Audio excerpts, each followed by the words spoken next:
Hey everyone, it's Lynsey G again, and I am here to read you part 2 of my short story slash novella, Dwayne. In case you weren't here for part 1, I'm going to do a quick recap.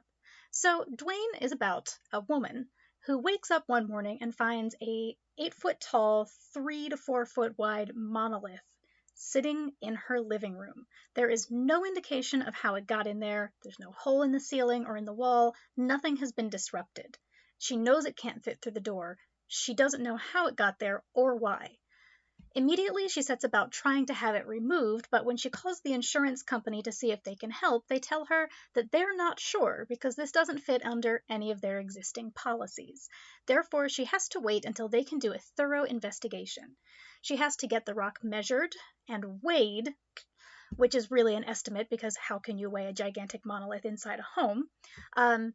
And then they can start to do calculations and figure out what it would actually take to get the rock removed.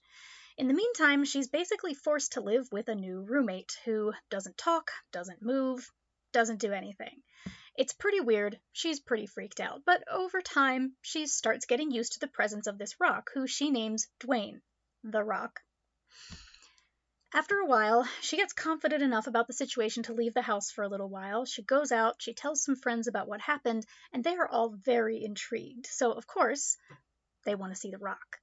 So she schedules a Halloween party where a whole bunch of people come over, take selfies with the rock, and together they decorate the rock like Frankenstein's monster, and she dresses up as Frankenstein's bride.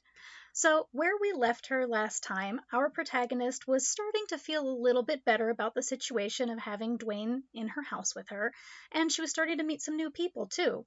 I forgot to mention that The Rock has also gone viral on paranormal websites, so she's starting to be called Rock Girl on circles of people who are really into that kind of stuff, I should say. So, without further ado, here's part 2 out of 3 of Dwayne. I was flooded with ideas for my book in the days that followed, so cleaning up from the party took a backseat to writing. I wanted to make the most of this rush. I was in the middle of drafting the book's first sex scene when I got a message from the one guest I did remember from the party, Janice. I had forgotten we'd exchanged numbers, and I was impressed with myself for having the nerve. "Hey there," the text read. "I had a great time meeting you and Dwayne. Would you like to get coffee sometime?" I sent back an emphatic yes, and then I looked up at Dwayne, beaming. Coffee turned into an all-afternoon and evening date. Instead of going our separate ways outside Tarmuck's, we kept talking and wandered around until it felt late enough to grab a beer at the microbrewery with the arcade downstairs. Before I knew it, we were huddled together over the original Mr. Guy Zombie Hunter game, giggling and touching hands nervously, until some college kids approached us and asked if I was that rock girl. They told us they'd seen the photos from my party, and they wanted to know more about Dwayne. It was surreal. Me, a professional spotlight-dodging novelist, being recognized in public? And by younger, cooler people, no less. I spluttered and deflected, but Janice talked me up, told them I was also a writer and they should check out my books. I blushed, and when we finally parted ways outside the brewery, we kissed. Then things got even more surreal. As I was laying out the main character's first big fight a few days later, I received a call from the local news station. They had heard about Dwayne, they said, and they wanted to feature us on the nightly news. I wasn't sure if I was comfortable letting them into my home, but I rode Janice's wave of excitement. "Think of the exposure," she said. "This could be huge for your writing career." And I accepted. I spent the rest of the day scrubbing Dwayne down to remove the Halloween chalk. If I was going to be a weirdo on the nightly news, I told myself, at least I didn't want to be that weirdo who doesn't take their holiday decorations down in a timely fashion. The next morning, I welcomed a few sound and lighting techs, a camera operator, and a perky reporter I recognized from TV. The lights glanced off of Dwayne's now pristine surface as I fumbled my way through the on-camera interview. I noticed myself picking at my cuticles, but I couldn't make myself stop, so I just hoped that my hands weren't visible in the shot. But despite my nerves, I answered everything truthfully, recited the whole story, and explained about the insurance company. Maybe calling them out on the news would light a fire under them, I thought. Janice, Madeline, and Lance all came over to watch the story run that night. They brought beer, and I made popcorn. And then we remembered that Dwayne was between the couch and the TV, so we arranged ourselves as best we could on the floor around Dwayne's base with pillows. The TV was way too close, but it felt like a kid's sleepover. We giggled at my on-camera awkwardness as a group, but my hands only appeared on screen when I gestured, which I still thought was a bit too often. Pictures from my Instagram feed popped up on the screen. I wasn't sure I wanted those displayed for the entire town to see, but Janice was leaning into me with her hand on my knee, and Madeline and Lance were toasting me and Dwayne, and it was all wonderful. I woke up late the next day, beside Janice, to several thousand new Instagram followers, most of whom had liked my photos of Dwayne, and quite a few of whom had also liked my selfies. I was still scrolling when Janice stirred. She snuggled closer to me. "Good morning, TV star," she said on a slow smile, throwing her leg over mine. I showed her my phone. She blinked up at it, then sat up straight. "Holy shit, you're a celebrity!" I grinned at her. She grinned back, and I put my phone down. The following week, the local paper contacted me for a feature story. Then a PhD candidate writing about unexplained geological phenomena at some East Coast university asked to interview me for their dissertation. A cable TV show about aliens asked for permission to use my photos. Soon, I had appeared in enough media that I'd been redubbed, unofficially, Rock Girl. It became a hashtag on Clipper, ClipClop, and Photogram. I'm sure there was some Reddit discussion on it, but I stayed away from that rabbit hole. I was too busy seeing Janice. Casually, it seemed, but I was all aflutter over her cute haircut and sweet smooches. We went out for dinner and drinks, watched movies and made out, and she spent the night about once a week. It was easy and fun. I had never been the more recognizable member of a couple before, and Janice seemed to enjoy answering people's questions when I got shy. She used rock girl as a term of endearment, sometimes during sex. But still, we were casual. For one thing, I'd never even been to her place. She said her roommate wasn't great with visitors.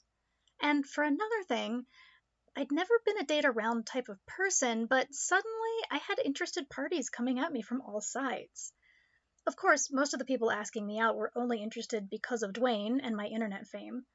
And they were mostly men, but for the first time since before Allie, I was responding to them. It was foreign, but also amazing. Nothing much happened on the dates I got from dating apps, aside from a few make-out sessions in bar bathrooms and a couple of sexy message exchanges. But between those and Janice, and honestly Dwayne, I felt wanted. It had been a long, long time since I had had that feeling, maybe since Allie and I first got together. In later years, I had soothed myself by writing the epic romances I dreamed of. Straight romances, mostly, because those sold better. Allie used to say I was writing relationships I didn't understand, but the genre is about fantasy, not reality. That meant I was overqualified, if anything. My writing career had taken off, and I hid behind deadlines as Allie wandered further afield, always inviting me out to meet new people she wanted to sleep with. It had been painful, but now I was publishing 2 books a year under contract for a mid-sized publisher in New York. I'd been able to move out here and buy a house. For a novelist, that's making it, in a very big way. I'd nailed my professional dreams already, and now I was finally getting the chance to nail my romantic ones too. I hadn't told Janice I was seeing other people, but so far she hadn't asked. Then, one day, Dwayne moved. I was just waking up on a Saturday morning in mid-November. Janice had spent the night, and we'd cuddled up against Dwayne's bulk to watch a new superhero movie. Janice loved those. The gigantic explosions and over-the-top effects and silly plots. They were becoming our sort of ritual when she came over. First, movie, then sex. This time, as the credits rolled, Janice had climbed onto my lap and we'd gotten naked right there on the carpet. It was the first time we'd been intimate outside of my bedroom. I had never been naked in front of Dwayne before, at least not physically, and there was an added thrill to the experience. I pressed my back against his bulk at one point, the cool surface feeling sensuous and primal as I'd lost myself. I smiled now, my eyes still closed, as I heard Janice pulling on my sweatshirt and padding to the bathroom. I considered luring Janice back into bed, but I knew I had to get up. That deadline was coming up at me fast, and I'd been spending a little too much time on dates. I'd promised myself that today would be productive. I pouted for a bit, hoping Janice would come back to bed and make my decision for me. But instead, I heard a muffled shriek from the kitchen and something metal clattering to the floor. "Janice?" I shouted. "Are you okay?" Silence. My heart rising into my throat, I vaulted up from the bed and ran, still naked, into the kitchen. Janice was standing there in my cheesy Ireland sweatshirt with the giant shamrock on it, her eyes wide, her jaw slack, with a coffee can in one hand and a tablespoon lying on the floor. "Janice?" I said softly. "What happened?" She didn't say anything, just tilted her head, indicating I should follow her gaze. I turned in slow motion. "What the fuck?" Dwayne was just on the other side of the kitchen island, so close he was almost, but not quite, touching it.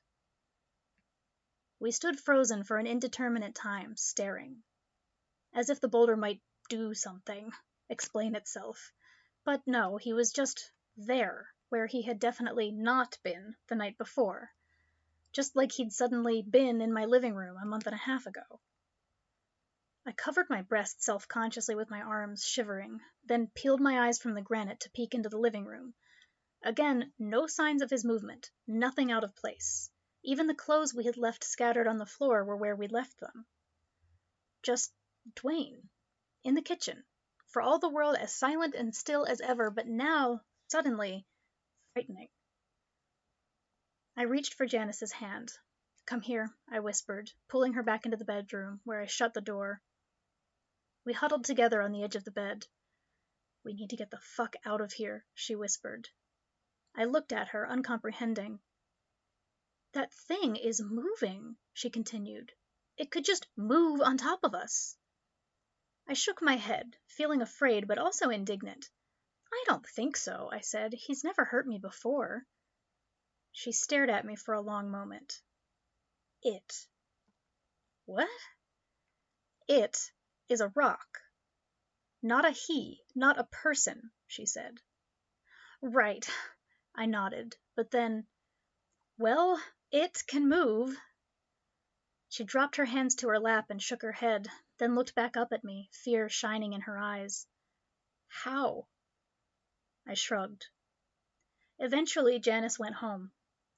I knew I had to contact Farm State Mutual and probably the contractor again, because now I would need to reinforce the kitchen floor.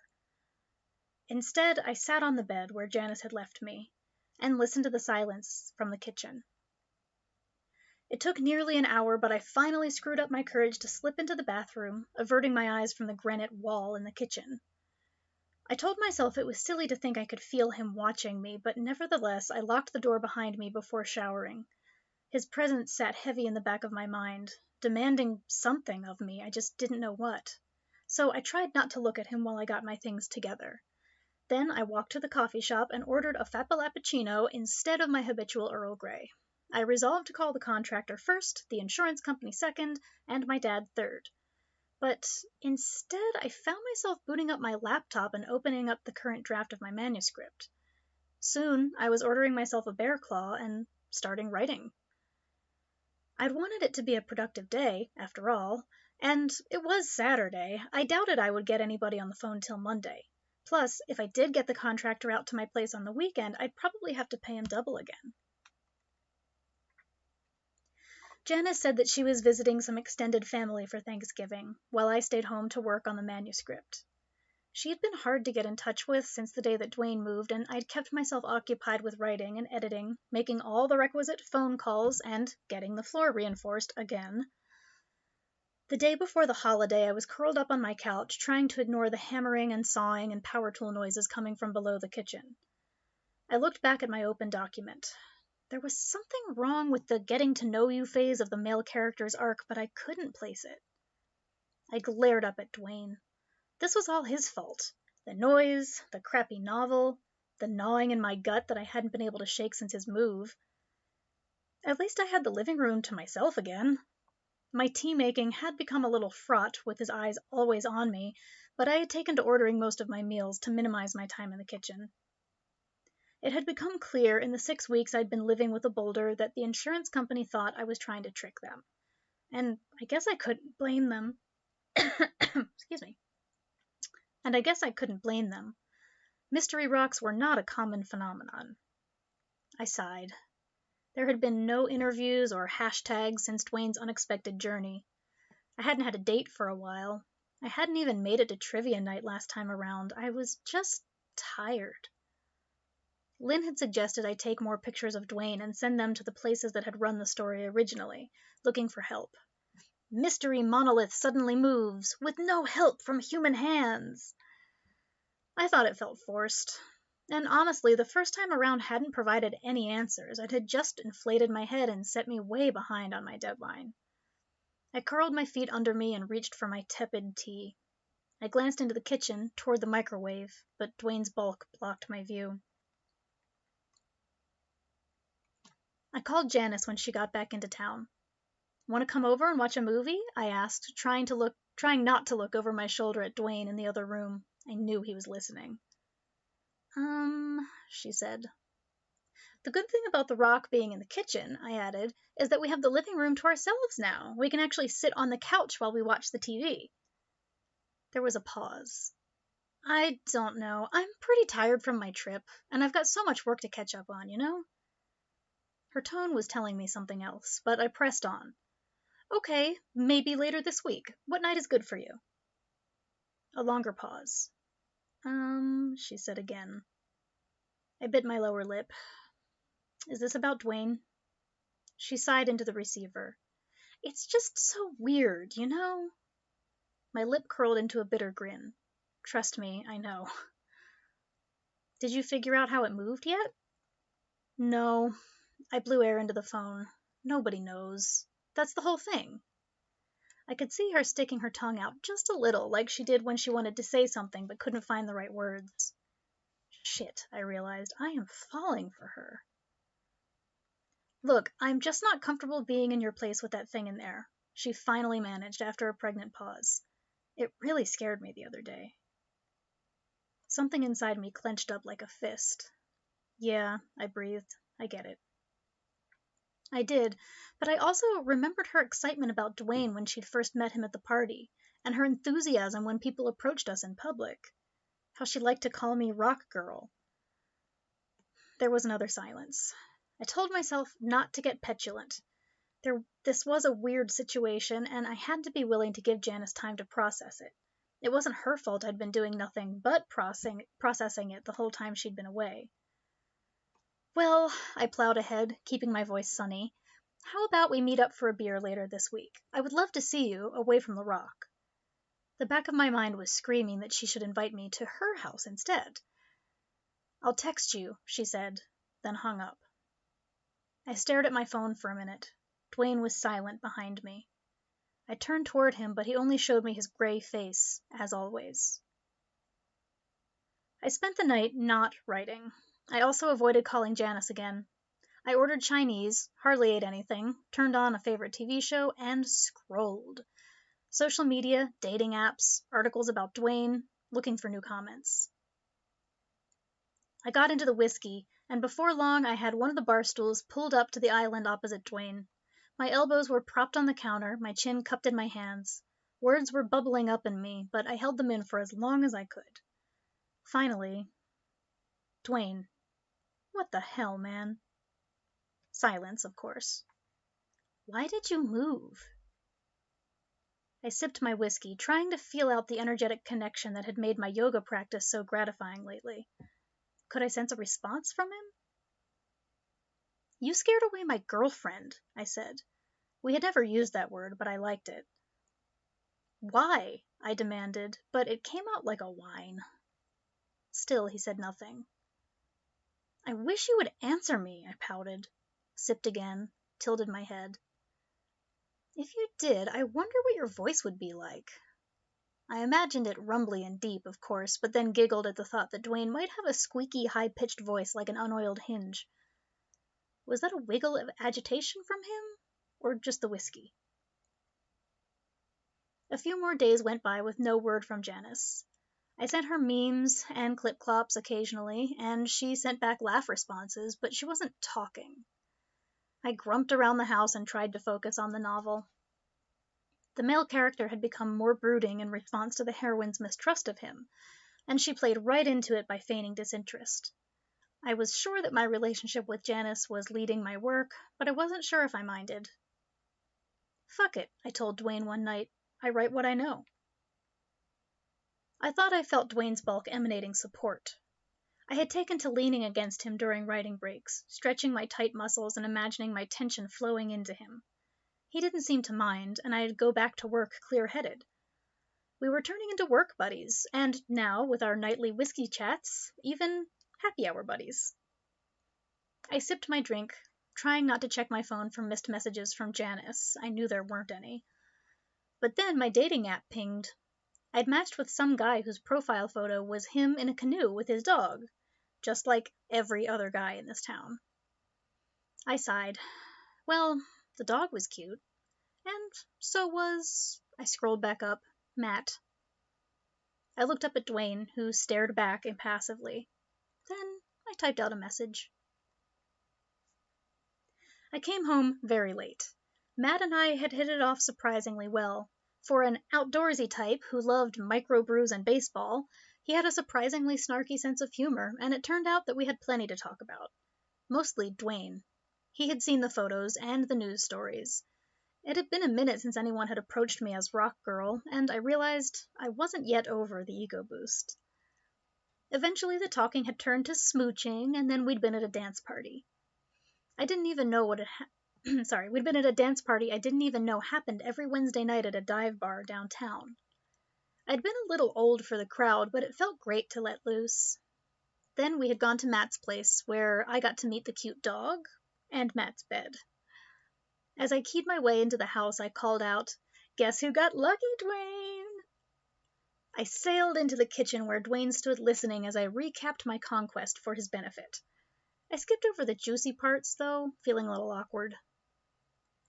"You are not the best conversational companion, homie," I said, pouring myself a cup of water. I was hoping for a sense of chuckling acceptance, like I had always wanted to have with a close friend who would back me up no matter what. Like Allie used to want from me when she would come home from one of her trysts. But I was getting the stony silence I had given her instead. As I gulped, the post-hookup glow started to simmer down, replaced with coldness. Maybe it was just the cold water. I checked my phone, just in case Janice had tried to get in touch with me while I was banging some guy from Timber. Of course, she hadn't. I huffed at Dwayne, but then leaned into him, letting out my breath as I tried to find an angle that approached a nuzzle, even though he wasn't shaped that way. The best I could manage was a wide-armed hug with my forehead pressed against him. "What am I doing?" I mumbled. I waited for my tension to leach into him like it had that afternoon, for my rational brain to kick in and remind me that there is nothing shameful about casual sex. But the voice I heard was my own, a throwback to my last fight with Allie. Whatever I want, I guess. I stepped back from Dwayne as if he had stung me. The next day, I woke up late. I had tossed and turned well into the wee hours, only to dream that I was in New York to visit my editor, but Dwayne had followed me. He couldn't fit through the revolving doors in the lobby, and I had to hire a crane to bring us up to the 15th floor window of my editor's office. But then she couldn't let us in through the plate glass. Tears poured down my cheeks, and my face slid wetly down the building as the crane lowered me and Dwayne back to earth.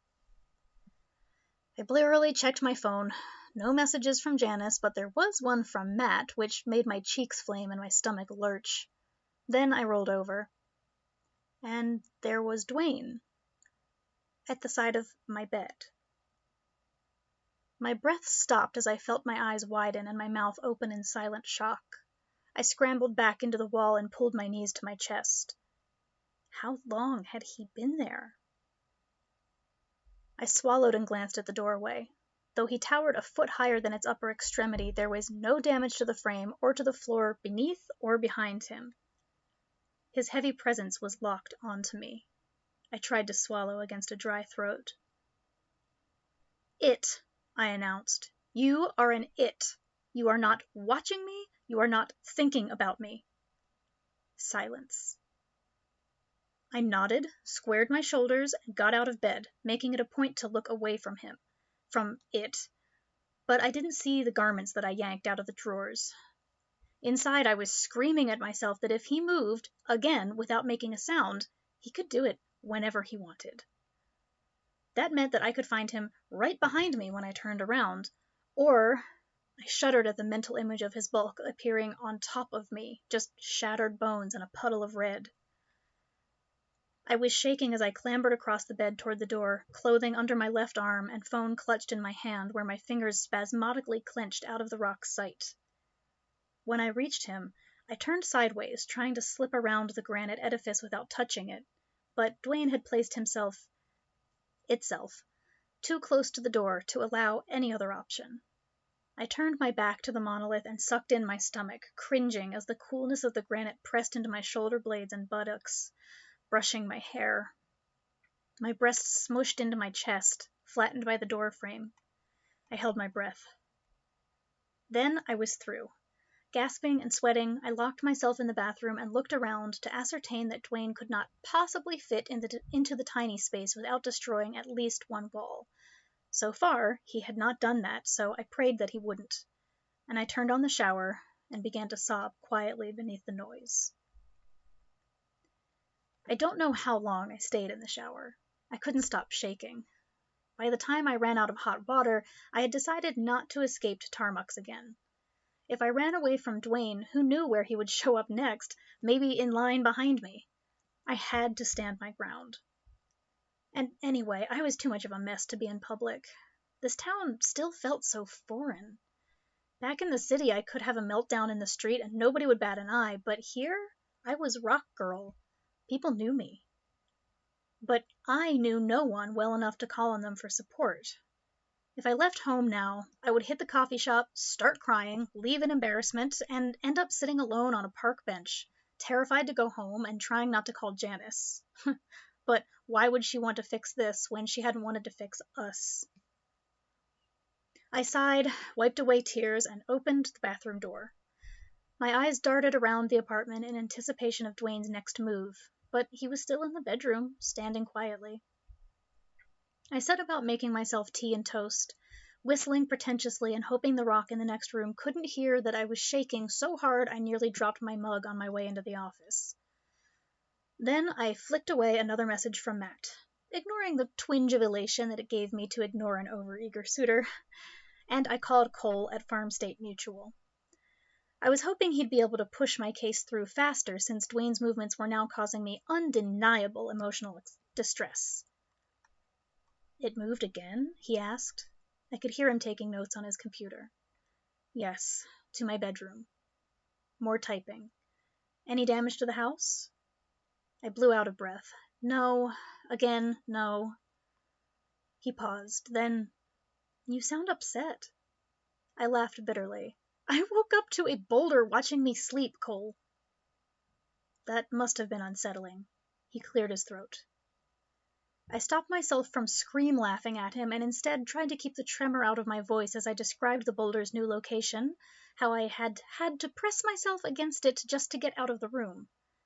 Cole typed for a while, and then there was a pause before he said, I am going to do everything I can to help you get that thing out of your house.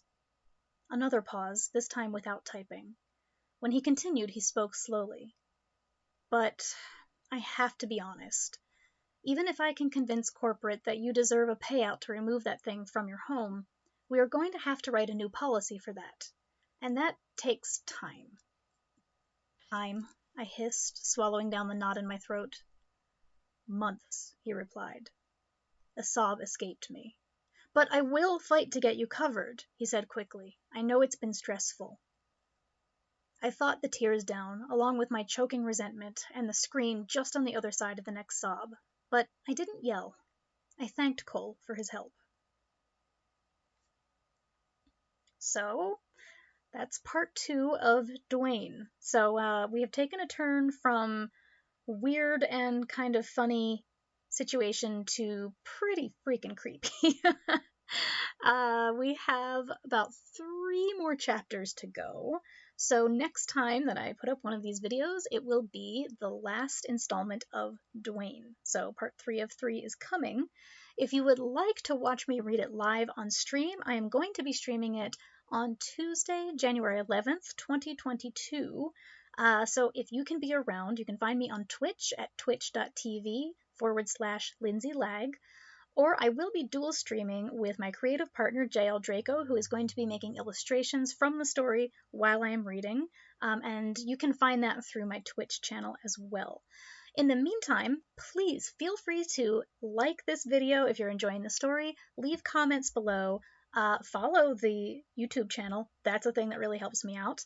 And yeah, let me know if you have thoughts, questions, or anything else. You can always find me at lynseyg.com or oneshipress.com. So thanks again for being here. I can't wait to tell you what happens next.